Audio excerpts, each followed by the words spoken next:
여러분 안녕하세요. 이지우 사이언스 TV의 정인성 강사입니다. 자, 오늘은 합성 수지에 대해서 한번 알아보도록 할게요. 일단 합성 수지가 무엇인지 한번 정의를 살펴보시면요. 자, 합성 수지, 우리가 잘 알고 있는 플라스틱이라고 하는 이름으로 불리는 그러한 제품들을 우리는 합성 수지다라고 보시면 되겠습니다. 자, 합성 수지는요, 열이나 압력에 의해서 성형 가공이 가능한 고분자다라고 생각하시면 되겠습니다.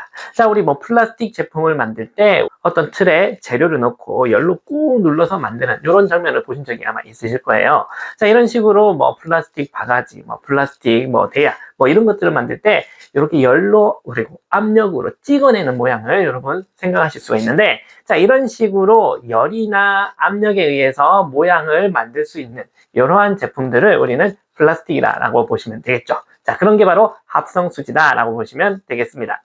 자, 그런데 이 합성수지를 설명할 때 꼭 필요한 단어가 있습니다. 바로 이 가소성이라고 하는 단어가 있습니다. 자, 이 가소성이라는 단어 여러분들 좀 생소하실 수가 있을 거예요. 자, 한자로 쓰면 이렇게 나오는데 어떤 뜻이냐? 자, 고체를 어떤 한도 이상의 힘을 가했을 때 부러지지 않고 모양이 달라져 그 힘을 없애도 달라진 모양이 유지되는 방식이다 라고 보시면 되겠습니다. 자, 어떤 얘기냐? 자, 우리가 일반적으로 어떤 물질에 힘을 가했을 때는 이렇게 모양이 변하다가 다시 되돌아올 수도 있죠. 이런 것을 우리는 탄성이라고 했었습니다. 자, 이렇게 어떤 물질에 힘을 줬는데 이 물질이 모양이 변했다가 힘을 뺐는데도 다시 이렇게 안 돌아와요. 이 모습 그대로 유지가 된다 라고 하면 이러한 성질을 우리는 가소성이다 라고 보시면 되겠습니다. 탄성과는 조금 반대되는 내용이다 라고 생각해 주시면 되겠죠. 자, 그럼 어떤 것들이 있냐? 우리 찰흙 같은 경우 생각해 볼게요. 찰흙은 힘을 주면 이제 힘을 주는 대로 모양이 변하겠죠? 그런데 힘을 빼도 그 모습 그대로 유지하게 되죠. 자, 이런 식으로 힘을 줄 때는 모양이 변하지만 힘을 없앴을 때 변형된 모양이 그대로 남아있는 애들을 우리는 가소성이 있다 라고 보시면 되겠습니다. 자, 그러면 이 가소성이라는 단어가 어떻게 쓰이느냐? 합성 수지를 구별할 때는 열 가소성 수지와 열 경화성 수지가 있습니다. 가소성이라고 하는 단어가 여기 나오죠. 열 가소성이다라고 하시면 아까는 힘을 줬을 때 모양이 그대로 이제 변형된 상태로 그대로 유지되는 애를 가소성이다라고 했다면 열 가소성이다라고 하는 것은 열을 줬을 때 모양이 변할 수가 있겠죠. 그런데 자, 열을 주다가 열을 주지 않게 되었을 때 모양이 변형된 그 상태로 그대로 유지되는 것을 우리는 열 가소성이다라고 보시면 되겠습니다. 그러면 우리가 일반적으로 플라스틱 하면 열에 녹는다라는 개념을 잘 알고 있죠. 그럼 열에 녹아서 얘가 녹다가 식으면 그대로 굳어지는 현상. 이러한 현상을 우리는 열 가소성이다라고 하고, 이렇게 열에 녹아서 모양이 변형될 수 있는 수지들을 열 가소성 수지다라고 생각하시면 되겠습니다. 가열을 하면 연해지고 냉각하면 그대로 굳어버리는 합성 수지를 말하는 거고요. 자, 그리고 또 열 경화성 수지다라고 하는 게 있습니다. 열에 의해서 경화, 단단해진다라고 생각하시면 되겠죠. 열 경화성 수지는 가열하면 오히려 더 단단하게 굳어지는 합성 수지를 의미합니다. 자, 우리가 생각을 해볼게요. 우리가 냄비 손잡이라든지 후라이팬 손잡이 다 플라스틱으로 되어 있죠. 자, 이런 플라스틱들이 만약에 열 가소성 수지로 이루어져 있다면 뜨겁게 달궈진 냄비나 후라이팬을 잡을 때 어떻게 된다? 손잡이가 녹아서 쭉 녹아 흘러내릴 수가 있겠죠. 이렇게 녹아 흘러내리면 우리가 잡을 때 매우 불편하겠습니다. 그래서 후라이팬 손잡이나 냄비 손잡이들은 뜨거운 열에도 잘 버틸 수 있는 합성 수지로 만들어야 되겠죠. 자, 이렇게 열에도 잘 견딜 수 있는 수지들을 열 경화성 수지, 오히려 열을 받으면 더 단단하게 굳어져서 열에도 녹지 않는 합성 수지다라고 생각하시면 되겠습니다. 자, 그러면 합성 수지의 열 가소성 수지를 먼저 한번 알아보도록 하겠습니다. 자, 열 가소성 수지는요, 크게 두 가지 특징이 있습니다. 첫 번째로는 사슬형 고분자다. 사슬형 고분자라고 하는 것은 일직선으로 쭉 이어지는 고분자다라고 보시면 되겠고요. 두 번째로는 비닐기를 가지고 부가중합을 한다라고 보시면 되겠습니다. 자, 비닐기가 어떤 거였는지 생각해 보시면 에틸렌의 구조에서 여기 H가 하나 빠지고 다른 것들이 들어온다. 그러면 여기 구조가 바로 우리 비닐기라고 했었죠. 자, 그럼 이 X자리에 누가 오는지에 따라서 어떤 분자가 되는지 결정이 될 수가 있습니다. 자, 여기 이중결합이 있으니까 이중결합이 단위결합으로 바뀌면서 양쪽으로 우리 공유결합을 더 할 수 있으니까 이러한 반응을 우리는 부가 반응이라고 했고, 이러한 비닐기의 모양이 여러 개가 중복이 되면 부가 중합이다라고 볼 수가 있겠죠. 부가 반응에 의해서 중합이 일어났다라고 볼 수가 있겠습니다. 자, 그래서 이런 식으로 비닐기에 의해서 부가 중합이 일어나는 경우가 대다수가 되겠습니다. 자, 그렇기 때문에 이 두 가지 특징을 꼭 알아두셔야 되겠죠. 자, 그러면 대표적인 열 가소성 수지에 대해서 한번 알아보도록 하겠습니다. 즉, 얘네들은 열을 가하면 다 녹아내린다라고 생각하시면 되겠죠. 자, 첫 번째 열 가소성 수지는요. 자, 여기 비닐기에 H가 들어왔네요. 누구죠? 에틸렌이 되겠습니다. 에틸렌이 부가 중합에 의해서 이렇게 결합이 이어지면 모노머의 에틸렌이 폴리머가 되었다라고 해서 이름은 폴리에틸렌이다라고 생각하시면 되겠고, 이 폴리에틸렌을 약어로 폴리에틸렌, PE라고 쓰기도 합니다. 이 폴리에틸렌은요, 이 밀도에 따라서 High Density Polyethylene, HDPE라고 쓰기도 하고요. Low Density Polyethylene, 저밀도 폴리에틸렌이라고 해서 우리 LDPE라고 쓰기도 합니다. 자, 이 두 개는 어떤 차이가 있느냐? 자, 밀도가 높으니까 단단하겠죠. 두껍고 단단합니다. 그래서 이런 하이 덴시티 폴리에틸렌 같은 경우에는 얘네들은 플라스틱 통, 약통 같은 이런 통이 됩니다. 하지만 로우 덴시티 폴리에틸렌이라고 하는 것은 저밀도니까 얇고 흐물흐물할 수가 있겠습니다. 그래서 얘네들은 위생장갑이나 아니면 위생봉지와 같은 비닐류에 많이 쓰인다라고 생각하시면 되겠습니다. 두 번째 열 가소성 수지는요. 자, 여기 비닐기에 벤젠고리가 오네요. 자, 비닐기에 벤젠고리 혹은 벤젠고리 위에 비닐기가 붙었다라고 하면 얘 이름은 스틸렌이었습니다. 스틸렌의 이중결합이 부가중합이 일어나면 폴리스틸렌이다라고 보시면 되겠고, 약어는 PS라고 보시면 되겠죠. 자, 이 폴리스틸렌은요, 우리 다른 말로는 스티로폼이라고 불리는 단열재로 자주 쓰이는 플라스틱 중에 하나다라고 보시면 되겠습니다. 뭐 아이스박스나 아니면 벽에 단열재로 쓰이는 그 하얀색 플라스틱 있죠? 그것이 바로 폴리스틸렌입니다. 이거 이외에도 일회용 포크나 숟가락에 쓰이는 재질도 다 폴리스틸렌이다라고 보시면 되겠습니다. 자, 세 번째의 열가소성 수지는요. 자, 여기 비닐기에 염소가 오는 우리 염화 비닐이 되겠습니다. 자, 이 염화 비닐은요. 또 부가중합을 하게 되면 폴리머가 되니까 폴리염화 비닐, 다른 말로는 PVC가 되겠습니다.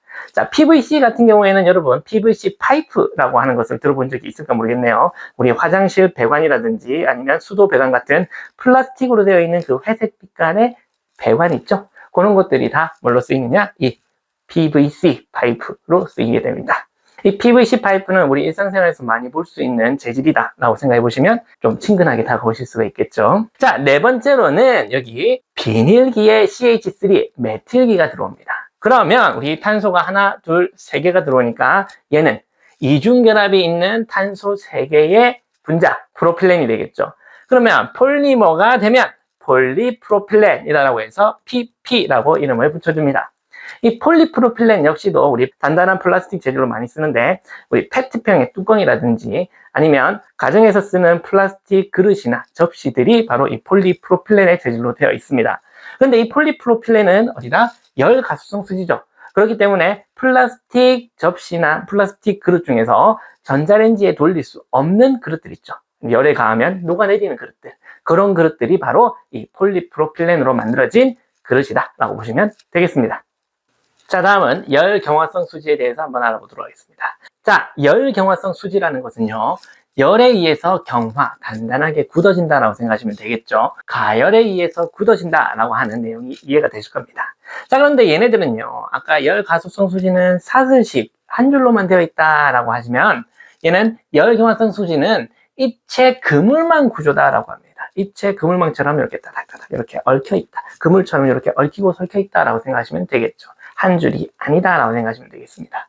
자, 이러한 구조를 우리는 가교 구조, 가교, 다리를 놓다라는 뜻이 되겠습니다. 다리를 놓는 구조. 자, 여기 있는 분자와 저기 있는 분자 사이에 다리가 되는 애가 돼 있어가지고 이렇게 건너갈 수 있게 연결이 되어 있다라고 생각하시면 되겠습니다. 자, 그러면 이러한 결합은 어떻게 만들어질 수가 있느냐? 포름알데히드, 우리 HCHO라고 하는 포름알데히드에 의해서 부가축합이 일어납니다. 부가 반응과 축합 반응이 동시에 일어나는 우리 반응이 됐었겠죠. 자, 그럼 어떤 예가 있는지 간단히 살펴보도록 하겠습니다. 자, 첫 번째 나오는 애들은 페놀 수지죠. 페놀 수지는 페놀이 있습니다. 자, 여기 페놀, 벤젠고리에 OH가 있고, 그리고 여기 나머지에는 다 H가 있겠죠. 수소가 있겠죠. 자, 그 중에서 여기 H와 H를 누가 연결해 주느냐? HCHO, 이 포름알데히드가 들어오게 됩니다. 그럼 이 포름알데히드에서 O와 H 두 개가 이렇게 빠지게 되겠죠. 어떻게 된다? H2O로 빠지게 됩니다. 그러면 이 H2O가 빠지면서 생겨난 이 빈자리에서 자, 여기 이중결합이 요렇게 결합 한 번이 이어지겠죠. 그러면 이중결합이었던 애가 단일결합으로 바뀌니까 이중결합이 단일결합으로 바뀌는 부가 반응이 일어났다라고 얘기할 수가 있겠고, 또 작은 물 분자와 같은 이런 애가 빠졌으니까 얘는 축합 반응이 일어났다라고 볼 수가 있겠습니다. 자, 그러면 부가 반응과 축합 반응이 같이 일어나니까 이러한 결합을 우리는 부가 축합이다라고 이야기를 하고 있죠. 그러면 여기 있는 페놀과 여기 있는 페놀을 이렇게 연결해주는 다리 모양이 완성이 됩니다. 그럼 다리 모양이 여기만 완성이 되느냐? 아니죠. 수소는 여기도 있고 여기도 있고 여기도 있고 이런 식으로 연결돼서 얽히고 설키고 있는 이런 구조가 이렇게 만들어진다라고 보시면 되겠죠. 밑에도 뭐 이렇게 있으면 이렇게 뭐 연결이 된다. 이렇게 그물처럼 이렇게 모양이 만들어진다라고 보시면 되겠습니다. 그래서 이러한 구조를 우리는 입체 그물망 구조 혹은 다리를 놓는 구조라고 해서 가교 구조라고 볼 수가 있겠습니다. 자, 두 번째로는 요소 수지가 되겠네요. 자, 여러분 여기서 헷갈리시면 안 되는 게 요소라고 하는 것은 우리 I2, 요오드, 아이오딘을 뜻하는 게 아니에요. 여기서는 소변 요자를 써서 요소라고 발음을 해주시고, 이때 요소는요 NH2CONH2라고 하는 우리 소변에서 나오는 성분이 되겠습니다. 암모니아가 우리 몸에서 안정되는 상태로 있으려면 이 요소라고 하는 상태로 존재해야 됩니다. 자, 그래서 요런 애다라고 생각하시면 되겠죠. 즉 우리가 알고 있는 요소, 요오드, 즉 아이오딘이 아니다라고 생각하시면 되겠습니다. 자, 그럼 얘는요 어떻게 되느냐? 여기 아미노기 쪽에 수소가 있죠. 수소가 두 개나 있습니다. 두 개씩 있죠. 여기 사이에 누가 들어오느냐? 역시 포름알데히드가 들어옵니다. 그럼 이 포름알데히드가 O와 H 두 개를 빼내면서 여기 결합 하나, 여기 결합 하나 이렇게 연결해 줍니다. 그러면 이중결합이 단일결합으로 바뀌었으니까 부가 반응, 물 분자가 빠졌으니까 축합 반응이 일어나서 부가 축합 반응이 일어나겠죠. 그래서 여기 CH2라고 하는 애가 이 요소와 요소 사이를 연결해 줍니다. 그런데 여기만 연결해 주느냐? 아니죠. 수소가 위에도 있고 옆에도 있습니다. 그래서 이렇게 아래쪽으로도 연결되기도 하고 옆에 길이 연결되기도 하고 위로도 연결되고 옆으로 연결되고, 그래서 전체적으로는 쭉쭉 이렇게 연결되는 이런 그물 형태의 모양이 만들어진다라고 보시면 되겠습니다. 자, 세 번째 멜라민 수지인데요. 자, 멜라민 수지는요 멜라민이라고 하는 애가 있습니다. 여러분 절대 멜라닌이랑 헷갈리시면 안 돼요. 멜라닌은 우리 피부 속에 있는 색소고요. 멜라민은 이렇게 생긴 애다라고 보시면 되겠습니다. 자, 이렇게 생긴 애도 역시도 여기 아미노기가 있죠. 이 모양까지 기억하실 필요는 없습니다. 어디에서 어떤 반응이 일어나느냐? 아미노기에 있는 수소와 누구? 여기 있는 포름알데히드가 반응하더라. 그러면 같은 방법으로 수소와 산소가 빠지면서 물 분자가 되고, 산소에 있던 이중결합이 단일결합으로 바뀌면서 이렇게 연결되죠. 이렇게 연결된다. 그래서 입체 그물망 구조가 만들어진다라고 보시면 되겠습니다. 자, 그리고 페놀 수지, 요소 수지, 멜라민 수지는 각각 어떻게 쓰고 있는지 그 쓰임의 예시도 꼭 알아두시면 좋겠습니다. 자, 이렇게 정리를 해두시면 좋겠는데, 자, 우리 열가소성 수지에는 폴리에틸렌, 폴리스틸렌, 폴리염화 비닐, 그리고 폴리프로필렌 네 가지가 있고 부가 중합이 일어난다라는 것을 꼭 기억하셔야 되겠고요. 열경화성 수지에는요 페놀 수지, 요소 수지, 그리고 멜라민 수지가 있고, 이것들은 다 포름알데히드에 의해서 가교 구조, 즉 입체 그물망 구조가 만들어진다라는 것을 꼭 기억하시면 좋겠습니다. 자, 오늘의 내용은 여기까지고요. 우리 확실하게 암기를 해서 여러분들 여기 고분자에서는 틀리는 거 없도록 하셨으면 좋겠습니다. 자, 더 많은 내용도 있겠지만 필수적인 내용만 담는 원포인트 강의다 보니까 오늘은 여기까지만 해야겠네요. 자, 그럼 우리 다음에 더 좋은 내용으로 다시 만나요. 안녕.